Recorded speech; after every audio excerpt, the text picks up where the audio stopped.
अब जो नेक्स्ट है आपका, क्या आपको पढ़ना है प्रेसिडेंट के जो पावर्स है वो पढ़ने हैं आपको, ठीक है ना। प्रेसिडेंट के पावर्स जो है वो दो तरह के होते हैं, एक तो होते हैं जनरल, एक होता है इमरजेंसी वाले। इमरजेंसी के अंदर क्या आते हैं, वो आर्टिकल 352, 356 और 360 जो आपने पढ़ रखा है कितनी बार, वो सब पावर्स किसके अंदर आते हैं, इमरजेंसी के अंदर आते हैं, ठीक है ना। तो इंडिया में या इंडिया के किसी भी पार्ट में या किसी भी स्टेट में इमरजेंसी जो है इम्प्लाई करने का जो सारा सारा पावर किसके पास है, प्रेसिडेंट के पास है, ठीक है ना। प्रेसिडेंट के ये पावर्स है। लेजिस्लेटिव में जो कानून वानून बनाना, किसी पे सिग्नेचर करना, ठीक है, लॉज को पास करना, बिल पास करना, वापस भेजना नहीं भेजना, जो कल आपने पूरा पढ़ा था वो लेजिस्लेटिव। फाइनेंशियल में कि पैसा कहाँ देना है, मनी बिल कौन सा होगा, ठीक है, स्पीकर को क्या बार बार बोलते रहना, अगर पैसा ज्यादा चाहिए तो ग्रांट्स जो होती है बार बार, अगर पैसा खत्म हो गया गवर्नमेंट पास तो और देने के लिए सिग्नेचर करना वगैरह। और जुडिशियल आर्टिकल 72 में ये दे रखा है कि किसी की सजा जो है वो कम भी हो सकती है, अगर कोर्ट वोट सब उसको सजा दे दे, सजा मौत भी दे दे, तो भी अगर प्रेसिडेंट को लगे, मिनिस्टर्स की पूछने के बाद अगर प्रेसिडेंट को लगे ह्यूमन ग्राउंड पे जो है वो सजा कैंसिल भी हो सकती है, कम भी हो सकती है, चेंज भी हो सकती है। जो मैं वर्ड बोल रहा हूँ नोट करना, कम भी हो सकती है, कैंसिल भी हो सकती है, चेंज भी हो सकती है, या उसका पैटर्न भी चेंज किया जा सकता है, क्योंकि ये आगे आएगा और तब आप कंफ्यूज होंगे ये क्या वर्ड आ गया, ठीक है ना। तो ये सारी चीजें, ठीक है ना। तो अभी अपन देख लेते हैं एक बार, ठीक है। The President of India is the constitutional head. He also is also the supreme commander of the Indian armed forces. India के जो आर्म फोर्सेज है उन तीनों का कमांडर कौन है, उन तीनों का मेन कौन है, अपने प्रेसिडेंट ऑफ इंडिया है। हाँ, उनके जनरल वगैरह जो है वो तो आर्मी के ही है, पर ओवरऑल और देखा जाए तो आर्मी जो कमांडर, आर्मी का जो मेन कमांडर है वो कौन है, प्रेसिडेंट है, ठीक है ना। अगर आपके आर्मी में सर्विस वगैरह लगती है ऑफिसर वगैरह लेवल पे, तो आपका जो रिक्रूटमेंट जो लेटर आएगा घर पे, उसमें प्रेसिडेंट के सिग्नेचर किए हुए होते हैं जनरली। हाँ, the powers of the president can be divided into two parts, general powers and emergency powers, ठीक है, दो तरह के होते हैं। सबसे पहले आती है जनरल पावर्स। जनरल पावर्स में क्या क्या आता है वो देख लेते हैं। As said above, the president of India is the constitutional head of the executive. The union is governed in the name of president, ठीक है। पूरी कंट्री किसके नाम पे चलती है, प्रेसिडेंट के नाम पे। ये आप इतने दिन से सुन ही रहे हो। He appoints the prime ministers, other ministers of the council of ministers, chief justice and other judges of the supreme court and high courts, ambassadors, attorney generals, governors of the state. इतने लोगों को और इनके अलावा भी बहुत से लोगों को जो है सबको IAS, YAS, IPS वगैरह इन सबको कौन अपॉइंट करते हैं, प्रेसिडेंट ही अपॉइंट करते हैं, ठीक है। हाँ, उसके बाद है साइंस प्रेसिडेंट होते हैं, बाकी गवर्नमेंट आगे इधर उधर करती है, रिकमेंडेशन गवर्नमेंट की होती है, पर प्राइम मिनिस्टर को चुनना, ठीक है।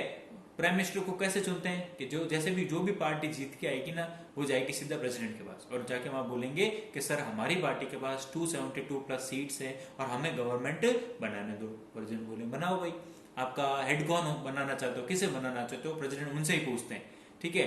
फिर से बोल रहा हूं, उनसे ही पूछते हैं जो गए हैं पार्टी वाले, तो वो पार्टी वाले बोलेंगे कि हमारे जो ये XYZ कैंडिडेट है इनको हम जो है प्राइम मिनिस्टर बनाना चाहते हैं। प्रेसिडेंट बोले ओके, शपथ दिलवा देंगे। और अपने को मिनिस्टर बनाना चाहते हो, हाँ साहब डिफेंस मिनिस्टर ये वगैरह ये सब कल लिस्ट दे देंगे आपको। प्रेसिडेंट बोले ठीक है दे दे, ठीक है। फिर उनको जो है शपथ वगैरह कौन दिलाता है, प्रेसिडेंट दिलवाते हैं। कहाँ की बात कर रहा हूँ, प्राइम मिनिस्टर और उनकी काउंसिल की बात कर रहा हूँ, स्टेट वाले की बात नहीं कर रहा हूँ, ठीक है। चलिए, अपनी तरफ से वो अपॉइंट नहीं करते हैं कि साहब ये बनेगा डिफेंस, ये बनेगा रेलवे, हाँ वो सिर्फ उनसे पूछते हैं जिसके पास मेजोरिटी है, भाई तुम बताओ तुम्हारा क्या हिसाब। इतना ही रोल है प्रेसिडेंट। हाई कोर्ट के जो जजेस वगैरह हैं वो सब सेलेक्ट तो अपना, हाई कोर्ट की जो कमेटी बनी हुई है जजेस अपॉइंट करने की, वो अपने आप पे नाम भेजे जाते हैं कि सर इनको जज बना रहे। बस प्रेसिडेंट जो है लास्ट में उनको शपथ दिलवाते हैं और वो सिग्नेचर करते हैं लेटर पे, बस इतना ही काम है। अटॉर्नी जनरल वगैरह, एम्बेसडर कौन होते हैं, जो बाहर की कंट्री में जो अपने इंडियन फॉरेन सर्विसेज के जो लोग होते हैं, जो बाहर की कंट्री में जो दूध बन के जाते हैं और वहीं पे रहते हैं इंडिया की तरफ से, वो कहलाते हैं एम्बेसडर। और तो कौन है, गवर्नर तो आपको पता ही है, गवर्नर को भी कौन अपॉइंट करते हैं, प्रेसिडेंट, ठीक है। किसकी रिकमेंडेशन पे, जो आपकी गवर्नमेंट है उसकी रिकमेंडेशन, ठीक है। अभी जो गवर्नमेंट है वो बोलती है सब इस आदमी को जो है राजस्थान का गवर्नर बना दो, तो बना देंगे, प्रेसिडेंट को सिग्नेचर करने। He has the right to appoint the members and directors of major commissions of the union such as Chief Election Commission, Finance Commission, Union Public Service Commission, etc. जो भी बड़े कमीशन जो है, ये जो भी कमिटीज बनी हुई है इलेक्शन के लिए, पब्लिक सर्विस कमीशन की हो, ठीक है ना, इन सभी की जो है इलेक्शन कमीशन हो, इन सब के जो है सिग्नेचर कौन करते हैं, प्रेसिडेंट, उनको शपथ वगैरह दिलवा देते हैं, ठीक है, रिकमेंडेशन किसकी होती है? गवर्नमेंट की, होम मिनिस्ट्री की रिकमेंडेशन होती है। तो कहने का मतलब है एक्चुअल पावर तो किसके हाथ में है? सरकार के हाथ में है, प्रेसिडेंट को सिर्फ सिग्नेचर करने। कहाँ गया? By Article 72 of the Constitution, the President has the power to grant pardons. Pardon मतलब कि माफी, सजा की माफी वगैरह दे सकते हैं। ये किस में दे रखा है? आर्टिकल 72 के अंदर। रिप्राइव, रिप्राइव का मतलब होता है कि जो आपका मतलब जो डेथ है, मृत्युदंड जिसको कहते हैं, ठीक है, मृत्युदंड को जो है वो आगे या तो पोस्टपोन कर देना या उसको जो है कम कर देना, ये चीज कहलाती है आपके रिप्राइव। लिख लेना। रिस्पाइट क्या होती है? रिस्पाइट होती है कि और मोहलत दे देना, कि भाई अगर आपको लगता है सुप्रीम कोर्ट में, आप पहले गए लोकल कोर्ट में, उसके बाद गए हाई कोर्ट में, उसके बाद सुप्रीम कोर्ट में, फिर भी आपको लगता है मेरे खिलाफ चीजें हो रही है, मुझे और टाइम चाहिए मेरे को बेगुनाह प्रूव करने के लिए, तो सब कंडीशन में नहीं पर बहुत रेयर चांसेस में जो है प्रेसिडेंट बोलते हैं चलो ठीक है 2 महीने 3 महीने और ले लो, अपने आप को प्रूव करके बता दो कि तुम गिल्टी नहीं हो। रेमिशन, रेमिशन क्या होता है? कमी कर देना। ठीक है, आपको 14 साल की जेल हुई तो देखते हुए आपकी हेल्थ के इशू पे या प्रेसिडेंट को जो ठीक लगे, भाई क्या कंडीशन है वगैरह, या किस सर्कमस्टांसेस में आपने वो क्राइम कर दिया था। ऐसा थोड़ी होता है हमेशा क्राइम क्राइम के लिए, क्या कभी कभी गलती से भी हो जाता है या किसी को बचाने के चक्कर में होता है, तो वो सब समझते हैं, तो उसको भी जो है 14 साल से घटा के 7 साल कर देंगे, और क्या 5 साल कर देंगे, तो कम कर सकते हैं। ठीक है। और टू सस्पेंड, सस्पेंड मतलब कि कम कर देना या उसको आगे बढ़ा देना या छोटा मोटा कर देना, या बोल देना भाई जब तक तेरे बच्चे छोटे हैं तो उनको पाल ले, उसके बाद में सजा भुगत लेना, ये चीज। रेमिट और कम्यूट मतलब कि बिल्कुल ही कैंसिल कर देना या ट्रांसफर कर देना। ठीक है, ट्रांसफर कैसे? कम ही तो समझ में आ गया आपको, बिल्कुल खत्म ही कर देना। चलो आपको 21 साल 14 साल की जेल हुई थी, बिल्कुल जीरो कर देना। एक होता है, फिर इसमें आ रखा है आपका कम्यूट। कम्यूट में क्या होता है कि भाई आपको सजा हो रखी थी फांसी की, तो फांसी की सजा को है सस्पेंड या ट्रांसफर करके क्या कर देते हैं, कह देते हैं चलो ठीक है आजीवन कर लो, मतलब अब आपको मरना नहीं है, अब आपको क्या करना है, आजीवन जो भी कैद है जितनी भी होती है 14, 21, 28 साल की, जो भी है अब बची हुई पूरी जिंदगी वो आपको करनी है। ठीक है। या किसी को 14 साल की जेल थी तो उसको बोल देते हैं तू ऐसा कर, तेरे को जेल थी भाई, फांसी सजा हो रही थी या तेरे को कोई हार्ड लेबर की सजा हो रखी थी, तो ऐसा कर ले, लेबर कम कर देना, पर सजा तो तेरे को 14, तो मतलब कम ही कर देना, इस टाइप का जो है। ये सारी चीजें कौन कर सकता है? प्रेसिडेंट। रेयर चांसेस में होती है, हमेशा नहीं होती। कहाँ गया? The sentence of any person convicted of any offence, convicted मतलब कि दोषी किसी अपराध का, ऑफेंस मतलब कि अपराध, which also include the death sentence. ठीक है, डेथ सेंटेंस मतलब मृत्यु दंड को भी माफ कर सकते हैं कौन? President. President is also the commander in chief of the navy, army, air force of the country. ये अभी आपने पहले पढ़ लिया। He has the right to be inform about day to day decision of the council of minister. जो भी council of ministers होते हैं ना, मिनिस्टर, ये क्या डिसीजन ले रहे हैं, क्या चल रहे हैं, इनकी रिपोर्ट जो है वो जानी चाहिए, लगभग रोज ही जानी चाहिए। किसको? प्रेसिडेंट के ऑफिस के अंदर जानी चाहिए। क्या क्या आज इंडिया में क्या हुआ, प्रेसिडेंट को कैसे पता चलेगा इंडिया में क्या हुआ, क्योंकि सारे डिसीजन तो वो ले रहे हैं दूसरे, उनको भी पता होना चाहिए कि आज क्या क्या पूरे दिन में क्या हुआ। ठीक है ना। प्रेसिडेंट के ऑफिस में जाते हैं, वो ऑफिस में रिपोर्ट जो है अगर जरूरी है तो प्रेसिडेंट को आगे दी जाती है, नहीं तो वो वहीं पे लग दी जाती है कि हाँ ये ऐसा ऐसा हुआ, उनको बता दिया जाता है। तो प्रेसिडेंट को सब पता होता है इंडिया में क्या हो रहा है। By Article 78, it is the duty of the Prime Minister to furnish all the information that the President may call for। और आर्टिकल 78 में लिखा हुआ है कि ये प्राइम मिनिस्टर की ड्यूटी है कि अगर उनके पास प्रेसिडेंट का कुछ मैसेज आए कि भाई इस मामले में तुम लोगों ने क्या क्या किया दिया, तुम्हारी गवर्नमेंट ने क्या, तो ये प्राइम मिनिस्टर की ड्यूटी है कि वो जाके खुद प्रेसिडेंट को बताए सर ऐसा ऐसा हुआ है, अगर प्रेसिडेंट कहे तो। ठीक है ना, ये बात है। As we know the powers of the president are ceremonial. Ceremonial मतलब दिखावी या ऐसा सजावटी है, एक्चुअल में कुछ पावर्स नहीं है। He has to act only on the advice of the Prime Minister and the Council of Ministers। अभी दिखती बात है, उनको जो सब काम किसके हिसाब से करना पड़ता है, जो भी प्राइम मिनिस्टर या काउंसिल ऑफ मिनिस्टर कह रहे हैं उसके हिसाब से।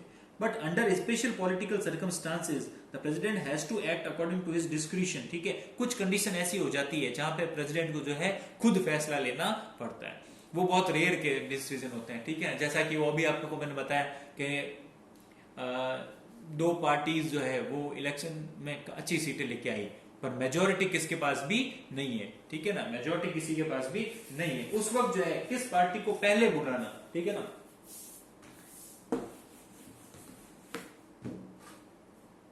कहने का मतलब ये है कि इलेक्शन हुए लोकसभा के, हाँ, स्टेट के नहीं, 545 पे हुए, मेजोरिटी चाहिए थी 272। ठीक है,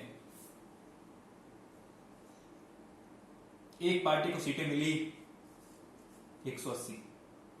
एक पार्टी को सीटें मिली 200, ठीक है, कितनी हो गई 300, 380 हो गई। उसके बाद में दूसरी पार्टी को मिली 145, तो हो गई 400, 445 और दूसरी पार्टी को मिली 100। 4 पार्टीज थी मान लो, और चारों को इतनी सीटें मिली। कैलकुलेशन गलत तो सही नहीं, सही है, हाँ ठीक है, तो इनको ये मिली।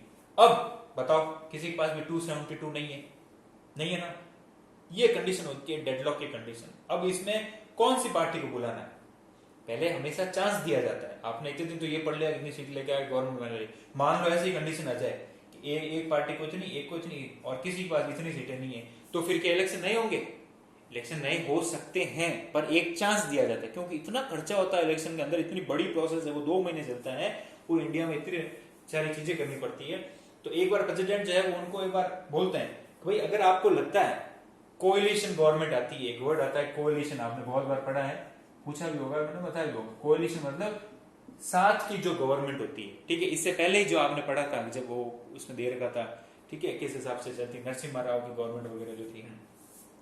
तो कोएलिशन गवर्नमेंट के टाइम में क्या होता है कि 2 पार्टीज मिक्स होती है, 2, 3, 4, 50, 20। वाजपेयी के टाइम मैंने आपको बताया था कि जो है 60 से ज्यादा, 45 से ज्यादा पार्टीज थी, बताया था मैंने पिछले चैप्टर में, ठीक है ना।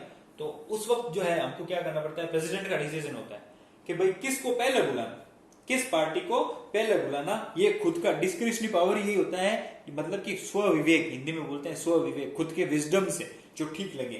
तो अब सभी बोल रहे हैं सर हमको बुलाओ, हमारे पास नंबर्स, ठीक है, नंबर्स मतलब कि ऐसा होता क्या है कि मान लो आज इस पार्टी को बुलाया कि हाँ भाई तुम आ जाओ, तुम्हारे पास नंबर्स है? बोला हाँ सर। नंबर्स मतलब कि 272 प्लस है क्या? बोले हाँ है। क्यों? इसको ही क्यों बुलाया?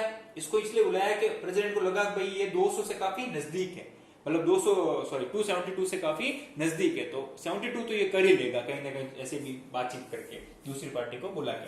तो उनको लगा ये शायद कर सकते हैं, शायद, ठीक है, इसलिए उनको बुला लिया। इनको बुलाया, ये गए, बोला ठीक है आपको मैं, प्रेसिडेंट जो है, कौन बोलता है? प्रेसिडेंट बोलता है कि सर ऐसा है कि आपको जो मैं दे रहा हूं टाइम 10 दिन का, कितना देगा? 10 दिन का टाइम दे रहा हूं, आप मुझे जो है आज से 10 दिन बाद ये 272 प्लस वाला जो है मुझे प्रूफ करके बता देना कि आपके पास इतने नंबर्स आ गए। बोले ठीक है। अब ये जाएगा इसके पास कैसे भी करके जो है 272 करने की कोशिश करेगा। मान लो इसके पास गया कि भाई यार आजा, आपके कुछ मिनिस्टर बना दूंगा, आपको मैं फेवर कर दूंगा, आपकी भी अच्छी पोस्ट में दिलवा दूंगा, जो भी XYZ, ठीक है ना। तो गए। अब ये किस पे डिपेंड करता है किसके पास जाए, ये इसके मामला है। भाई आपको भी मैं कह दूं कि भाई तुम्हारे पास 5 बॉल है, क्लास में दूसरों के पास सबके पास 3-3 बॉल है, तुम्हें कुल 8 करनी है, तो अपने फ्रेंड से ही कहोगे यार एक बार मुझे एक दे देना, मैं तुझे वापस कभी जरूरत पड़ेगी, तो वो XYZ चीजें। ये गए, दोनों बोला ठीक अपन दोनों मिलकर गवर्नमेंट चलाएंगे, ये मेरे मिनिस्टर होंगे, ये तुम्हारे मिनिस्टर होंगे, मतलब कि रेलवे वाला तेरा, डिफेंस वाला मेरा, ऐसा करके जो भी। अब इनकी सीटें कितनी हो गई है? 300। इससे ज्यादा है क्या? हाँ है, ठीक है। प्रेसिडेंट के पास गए कि बोले सर आपने 10 दिन का टाइम दिया, देखो हमने 7 दिन में कर दिया। प्रेसिडेंट बोलते ओके साहब, बोलो तुम्हारा प्राइम मिनिस्टर कौन है? बोलेगा ये वाला प्राइम मिनिस्टर है। बोलेंगे लाओ तुम्हारी लिस्ट लेके आओ, मिनिस्टर कौन है? कि साहब ये, उनको शपथ दिलवा देंगे, ठीक है। तो ये होता है डिस्क्रिशनरी पावर। ये तो था पहला एग्जाम्पल। अब आती है दूसरी बात।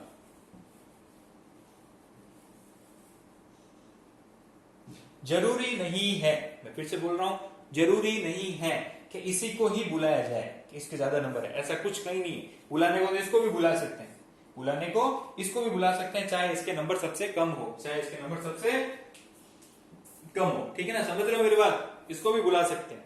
तो ये जो बुलाने की पावर है, ये अपनी मन मर्जी की, स्व विवेक की, खुद की विजडम की पावर है। इस पावर को बोलते हैं डिस्क्रिशनरी गवर्नमेंट, डिस्क्रिशनरी पावर। आ गई बात समझ में? ठीक है।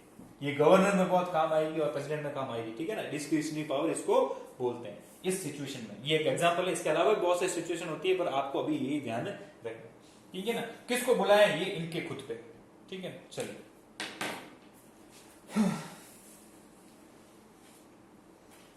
कहां गया भाई?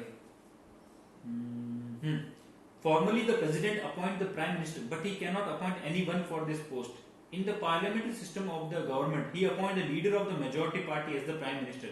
But in the situation when no political party has a clear-cut majority in the House of the People, House of the People मतलब कि लोक सभा, the president has been seen to use his discretionary power after the election in 1998. ये एक example दे रहे हैं। मैंने जो बोला वही ये लिखा हुआ है इसके अंदर, ठीक है। इन 1998 the collision of Bharatiya Janata party was the largest and was close to proving their majority, ठीक है। 1998 की बात है कि इंडिया बीजेपी जो है उस अटल बिहारी वाजपेयी जो थे वो प्रेसिडेंट प्राइम मिनिस्टर बन रहे थे या बनने वाले थे, इलेक्शन हुए थे, तो उनके पास जो है वो अच्छे नंबर थे, 272 के आसपास के नंबर थे। और अगर उनको बुलाते, फिर से सुनना, अगर उनको बुलाते तो वो प्रूव भी कर देते 272। वही एग्जांपल कि उनके पास मान लो 200 सीटें थी पर 200 को नहीं बुला के 180 वाले को पहले बुला लिया।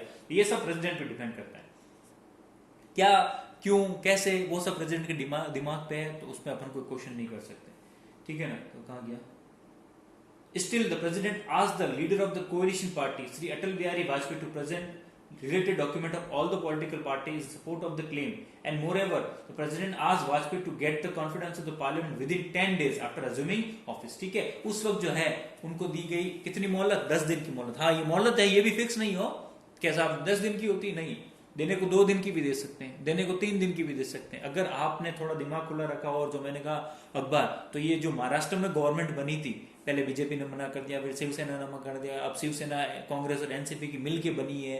फिर उनको प्रूव करने के लिए बीजेपी के टाइम था तब तो उनको 7 दिन दिए गवर्नर ने, और इनको बीजेपी शिवसेना वालों को 2 दिन दिए। तो ये सब जो पूरा होता है, कितने दिन देने हैं, कितना टाइम देना है, किसको बुलाना है, ये सब मोटा मोटी रूप से डिस्क्रिशनरी पावर कहलाते हैं, ठीक है ना। इसमें कुछ एग्जाम्पल दिए हुए, आपको जब एग्जाम में लिखना है तो आपको एग्जाम्पल में पूरी डिटेल नहीं लिखनी है, आपको एग्जाम्पल में इतना ही लिखना है, as done in 98 in Vajpayee government, या एज डन इन क्या नाम, नरसिम्हा राव गवर्नमेंट, ठीक है। इसके अलावा भी 1977 में क्या हुआ वो सब बता दूंगा, इतने दो ही बहुत example. On the contrary after election of 1991, अब ये बता रहा है 1991 में जब इलेक्शन हुए थे, the Congress government under the leadership of Narasimha Rao got priority while it was government in majority, ठीक है। नरसिम्हा राव की जो गवर्नमेंट थी ना, तो उसको जो है बहुमत या ये मेजोरिटी प्रूव करने के लिए 1 महीने का टाइम दिया, और वाजपेयी के टाइम में 10 दिन का दिया। तो ये सब उनके बातें हैं, ये सब पॉलिटिकल बातें, तो अपन को इतना ही ध्यान रखना है, ठीक है ना। ये बात आ गई आपकी इसकी। अब नेक्स्ट बात आती है अपने लेजिस्लेटिव पावर। अब तो भी आपने पढ़ा, क्या पढ़ा, जनरल पावर्स के अंदर क्या चीज आती है वो पढ़ा। अब आती है legislative powers. In a parliamentary government president is the constitutional head of the executive, ठीक है। एग्जीक्यूटिव का हेड कौन होते हैं, कॉन्स्टिट्यूशनल हेड प्रेसिडेंट होते हैं, और मेन हेड कौन होते हैं, prime minister, and also component of the parliament. Parliament के भी पार्ट है कौन, प्रेसिडेंट। आपको बताया था पार्लियामेंट के 3 पार्ट होते हैं, प्रेसिडेंट, लोकसभा और राज्यसभा, ठीक है। In this manner he performs many duties that are called his legislative powers, और इसमें ये बहुत सी ड्यूटीज करते हैं, मतलब कि हाउस को बुलाना, ये सब पढ़ा चुका हूँ, कौन सा सेशन कब स्टार्ट होगा, ठीक है, कौन सा बिल मनी बिल है, कौन सा बिल नॉर्मल बिल है, बिल को पास करना है या नहीं करना, सिग्नेचर करने हैं नहीं करने, कितने दिन में करने हैं, वगैरह वगैरह, जो इतने दिन से पढ़ा रहा हूँ वही बात है। वो सब इसकी किसकी पावर है, लेजिस्लेटिव पावर्स है, ठीक है। और अगर आपको पॉइंट्स में देखना हो, मैं फिर से बोल रहा हूं, मेरी बात सुनना, अगर आपको ये सारी पावर जो है पॉइंट्स में देखनी है कि सर हमें इतना थोड़ा बैठ नहीं रहा है पॉइंट्स में, तो 10th क्लास की अगर आपके पास बुक हो, 10th क्लास की अगर आपके पास बुक हो तो उसके अंदर आप देख सकते हो चैप्टर नंबर 6 जो है सेंट्रल गवर्नमेंट, वहां पे लिखा हुआ है पहली बार। अब बोलेंगे नहीं है, वो तो बहुत जबरदस्ती पास करके किताबें तो हमने जो है दूसरों को दे दी या चला के फेंक दी, तो कोई दिक्कत वाली बात नहीं है। अगर आपको पॉइंटों में इंटरेस्ट हो, वो जो उस बुक में लिखा हुआ है थोड़ा इजी मिल जाएगा, तो आप जो है मैसेज छोड़ देना। ये अगर वीडियो जब भी देखो आप, उसके बाद जो है वीडियो खत्म करने के बाद मैसेज छोड़ देना कि sir please provide us the papers, या जो भी पेपर्स है सभी पावर्स वाले। तो मेरे पास 10th की बुक है क्योंकि मैं पढ़ाता हूँ, तो मैं आपको फोटो डाल दूंगा। तो उसके लिए आपको मैसेज करना पड़ेगा, कोई भी 1 2 3 4 अपने आप दिखती बात है, आप आपस में पूछ के करते हो हर बात, कैसा ये आपस में आपने चर्चा, जो भी ग्रुप हो उसमें चर्चा करके मैसेज कर देना, अगर नहीं है तो। और अगर कोई एहसान नहीं लेना चाहता है तो राजस्थान बोर्ड की जो वेबसाइट है उसके अंदर जो है आप जाओगे तो सारी ऑनलाइन बुक्स आपको मिल जाएगी, 10th की, 9th की, 11th की, 12th की सब। तो 10th की बुक डाउनलोड कर लेना और उसका 6 चैप्टर देख लेना, तो वो खुद गर्ज वाला भी आ जाएगा, हम किसी से मांगते नहीं है, वो वाली टाइप अमिताभ बच्चन। छोड़ो, आगे चढ़ते हैं।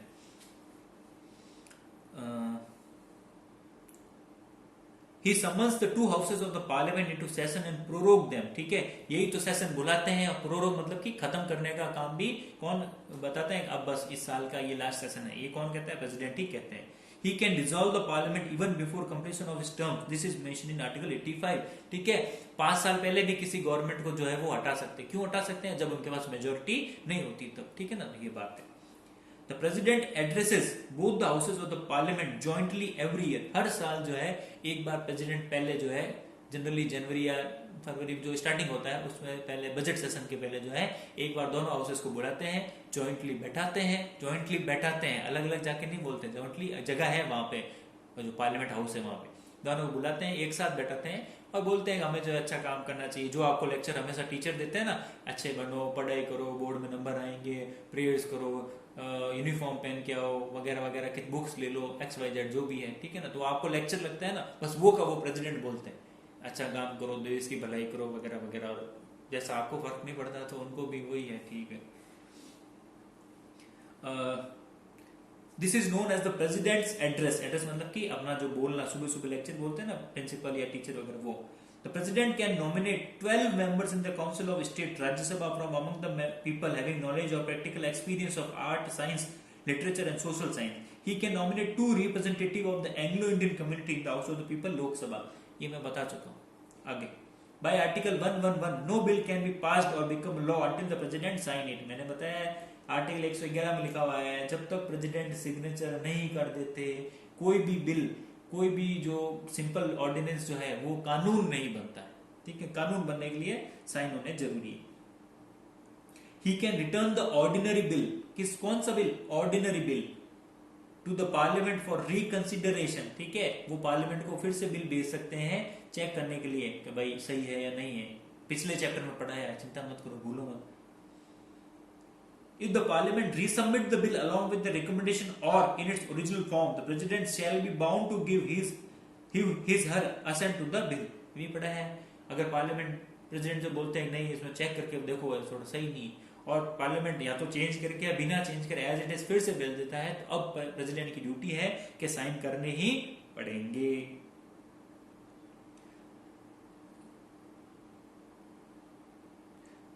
This is called the president's partial veto. ये कहलाता है पार्शियल वीटो, मतलब इसमें जो है उनका थोड़ा चला और थोड़ा नहीं चला, क्योंकि उन्होंने फिर से भेज दिया भाई चेक करो, पर चेक होने के बाद भी कोई चेंज नहीं हुआ तो अब जो है उनको चेक करना पड़ेगा। एक होता है पार्शियल, एक होता है पॉकेट वीटो, जिसमें क्या करता है प्रेसिडेंट जो बिल को वापस नहीं भेजते, उनको लगता है कि बिल वापस भेजूंगा तो वापस जो है ऐसा वैसा मुझे भेजने का और मुझे सिग्नेचर करने पड़ेंगे, तो वो ऐसा देखते हुए कंडीशन भाप जाते हैं वो और बोलते हैं इसको वापस सेंड भी नहीं करते और ना इस पर सिग्नेचर करते हैं, पेंडिंग रखते हैं। इस पेंडिंग बिल को कहा जाता है पॉकेट वीटो। वीटो मतलब कि सुप्रीम पावर या सुप्रीम जो शक्ति का यूज करना।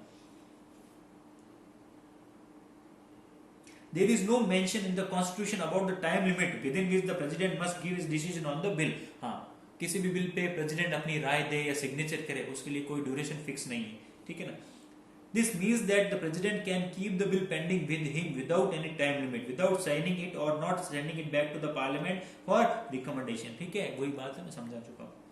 In these situations, the bill cannot be passed. This is sometimes referred to as the president's pocket veto. ठीक है ना, और pocket veto भी कहलाता है जब प्रेसिडेंट फिर से उसको सेंड नहीं करते। It was used by the president Giani Zail Singh in reference of डाक बिल। डाक बिल नहीं, पोस्ट बिल। एक कोई पोस्ट बिल आया था जब ज्ञानी जेल सिंह जो है वो प्रेसिडेंट थे, तब उन्होंने जो है पार्लियामेंट का जो बिल था ये पोस्ट ऑफिस से रिलेटेड उसको फिर से सेंड नहीं किया, उसको वीटो कर दिया, पॉकेट वीटो कर दिया। अब ध्यान से सुनना, Article 123 provides that when the parliament is not in session and the president issue an ordinance, it shall be implemented as any other law of the country. Such an ordinance has to be laid before both the houses as soon as they meet for ratification. It ceases to operate if within 6 weeks the parliament passes it as a bill and convert it into a law. The president has several legislative power besides being the head of the executive. ठीक है, जो बोला अभी समझा रहा हूं। अब क्या होता है, एक सिचुएशन ऐसी आती है, कैसी आती है कि जो सेशन होता है ना 3, वो सेशन में उस टाइम लोकसभा जो है, राज्यसभा तो हमेशा सेशन में रहती है, लोकसभा जो है वो सेशन में नहीं है, पहली बात। दूसरी बात, अगर कोई इमरजेंसी की सिचुएशन चल रही है, तीनों अलग अलग है। ठीक है, और तीसरी बात, कोई पार्टी नहीं है। ठीक है, मतलब कि कोई गवर्नमेंट नहीं है, मतलब कि एक गवर्नमेंट जो चल रही थी 5 साल चली और वो खत्म हो गई। अब नए इलेक्शन होने हैं, उसमें 3-4 महीने तो लगेंगे। कोई पार्टी अभी गवर्नमेंट की नहीं है, और जो गवर्नमेंट है वो टाइम पास गवर्नमेंट है, या जिसको टेम्पररी गवर्नमेंट कहते हैं, वो काम कर रही है। ये तीनों अलग अलग सिचुएशन है। अगर ऐसी सिचुएशन हो जाती है, मान लो, और इतना टाइम नहीं होता है कि फिर से सेशन बुलाया जाए या कुछ ना कुछ अरेंजमेंट किया जाए, ठीक है ना, क्योंकि ये सारी चीजें तो टाइम लेगी। उस वक्त अगर कोई कानून बनाना हो किसी हमारी कंट्री में बहुत जरूरी है, तो उस वक्त क्या होता है कि जो टेम्पररी गवर्नमेंट है या प्रेसिडेंट जो है वो एक ऑर्डिनेंस क्या होता है, बिल टाइप का होता है, वो ऑर्डिनेंस पास कर देते हैं। ये लिखा हुआ आर्टिकल 123 में, ये लिखा हुआ आर्टिकल बहुत इंपॉर्टेंट आर्टिकल है ये, ठीक है। इसमें लिखा हुआ है ऑर्डिनेंस बिल पास कर देते हैं, मतलब कि प्रेसिडेंट जो है सिग्नेचर करके बोल देते हैं कि जब तक नया सेशन, ये सारी कंडीशन खत्म नहीं हो जाती और नया सेशन नहीं लग जाता, तब तक जो है ये कानून जो है चलेगा। इसमें मेरे सिग्नेचर है। हालांकि ये लोकसभा और राज्यसभा से पास नहीं हुआ है, लोकसभा और राज्यसभा से पास नहीं हुआ, फिर भी प्रेसिडेंट ने अपने हिसाब से सिग्नेचर कर दिए, क्योंकि वो कानून बहुत जरूरी था। तो ये जो है वो कहलाता है ऑर्डिनेंस, और काम चलता रहता है। और जैसे ही लोकसभा वापस से लगेगी, तीनों में से कोई भी कारण हो, जैसे ही लगती है 2 महीने, 3 महीने, 4 महीने बाद, तो 6 हफ्ते के अंदर वही लिखा हुआ है, 6 हफ्ते के अंदर जो है इस बिल को जो है लोकसभा में पास होना पड़ेगा। पास मतलब कि मेजोरिटी, वो जो पहला वाला प्रोसेस होता है ना, प्रेसिडेंट से जाने से पहले मेजोरिटी जो होती थी, क्योंकि ये लोग नहीं थे तो प्रेसिडेंट के एब्सेंस में क्या कर दिया, सिग्नेचर कर दिए, बोले ठीक है कानून से काम चला लो। तो ये कब तक है, जब तक लोकसभा नहीं बैठ जाती। लोकसभा आई है और मान लो ऐसा लगता है मेजोरिटी नहीं मिलती, तो वो ऑर्डिनेंस जो है वो उसी दिन खत्म हो जाएगा, ठीक है ना। हाँ, अब कोई ये बोलेगा सर मान लो 3 महीने बाद लोकसभा मिली, सुनना, 3 महीने बाद लोकसभा मिली सर, ठीक है, और उसको जो है मेजोरिटी नहीं मिली, जो भी बिल था या ऑर्डिनेंस था उसको मेजोरिटी नहीं मिली, ठीक है, उस दिन वो कानून जो भी ऑर्डिनेंस था वो कैंसिल हो गया, तो उसको मेजोरिटी नहीं मिली, तो जो 3 महीने तक जो उस बिल से काम हो गए थे, 3 महीने तक उस बिल से जो काम हो गए थे या उस कानून से जो काम हो, उनका क्या होगा, वो चलेंगे, वो लागू रहेंगे, ठीक है। मतलब उसके अंदर कोई चेंज नहीं होगा। मान लो ऐसी बात हुई कि कहीं पे 5,000 करोड़ रुपए चाहिए थे कोई बिल्डिंग बनाने के लिए, मान लो, ठीक है, और ये थे नहीं, मेजोरिटी वोटी कहां से लेते, लोग थे नहीं लोकसभा वाले, तब प्रेसिडेंट ने अपने हिसाब से सिग्नेचर करके बोल दिया कि नहीं जरूरी है, कोई जरूरी काम है, बिल्डिंग बनाने जरूरी, मान लो। अब आप बोलोगे सर 3 महीने के अंदर जो भी बिल्डिंग का पोर्शन बना हुआ है, हाँ, और लोकसभा लगती है, लोकसभा ने मना कर दिया, नहीं ये गलत है, मेजोरिटी नहीं मिलती है, कैंसिल। ऐसा होता नहीं है, ऐसा बहुत 99.9% ऐसा नहीं होता। फिर भी मान लो हो जाता है, आप लोगों को कोई क्वेश्चन हो सर हो गया तो जितनी भी बिल्डिंग बन गई है ना, वो बनी हुई रहेगी, उसको तोड़ेंगे नहीं, ठीक है ना, उसको तोड़ेंगे नहीं, बन गई जितनी बन गई, अब नहीं बनेगी। क्यों नहीं बनेगी, क्योंकि मेजोरिटी नहीं बनी और लोकसभा में वो बिल जो है ऑर्डिनेंस जो वो फेल हो गया। आगे बात समझ में, आई होप आपको समझ में आ गया होगा। नेक्स्ट जो है वो अपन पढ़ेंगे कल। Thank you.